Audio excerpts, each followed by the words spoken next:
Hello everyone. Question दिया गया है which of the given statement is correct. कौन सा स्टेटमेंट इस चारों में से सही है, ये हम लोग को फाइंड करना है।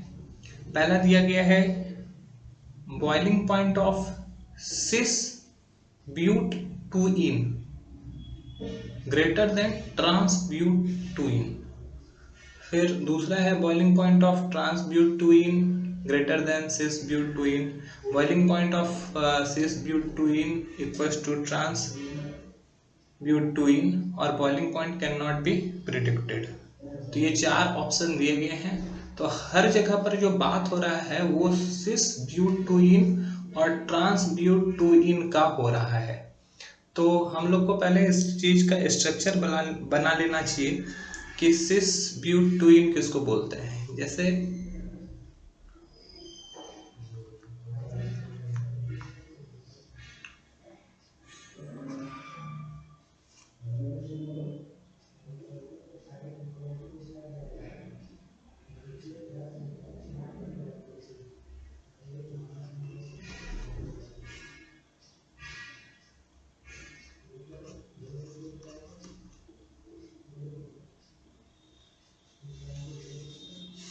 ये हो गया सिस ब्यूट-टू-इन और ट्रांस में कुछ ऐसा दिखता है।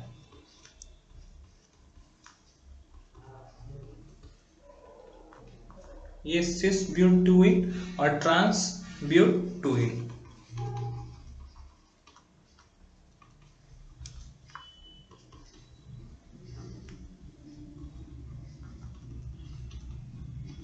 इसको कुछ कुछ लोग ऐसे भी देखते हैं CH3 CH, ये ऐसे भी रह सकता है और इसको रखने का तरीका कुछ ऐसा दिखता है।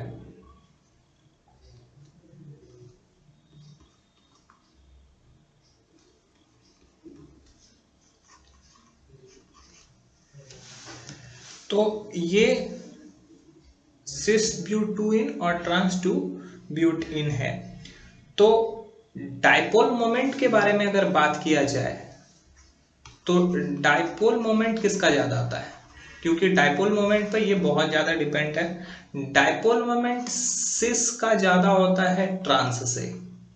ओके, तो इसका मतलब क्या हुआ कि जितना भी ज्यादा पोलर होगा, हम लोग बोल सकते हैं कि more polar the molecule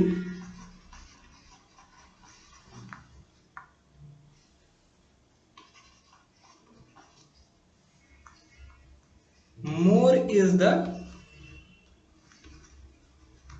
van der Waal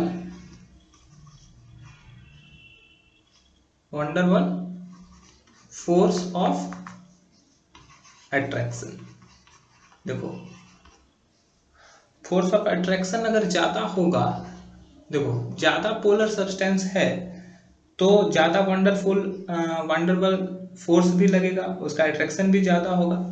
तो अगर अट्रैक्शन फोर्स ज्यादा है तो उसका मॉलिक्यूल्स आपस में ज्यादा टाइट से बंधा हुआ रहेगा और इसकी वजह से इसका बॉइलिंग पॉइंट भी ज्यादा होगा। तो सिस का बॉइलिंग पॉइंट ज्यादा होता है और यहाँ पर अगर कंपेयर किया जाए सिस और ट्रांस में तो सिस ब्यूट-टू-इन का बॉइलिंग पॉइंट ट्रांस ब्यूट-टू-इन से ज्यादा है। तो ऑप्शन ए यहाँ जो होगा वो राइट है।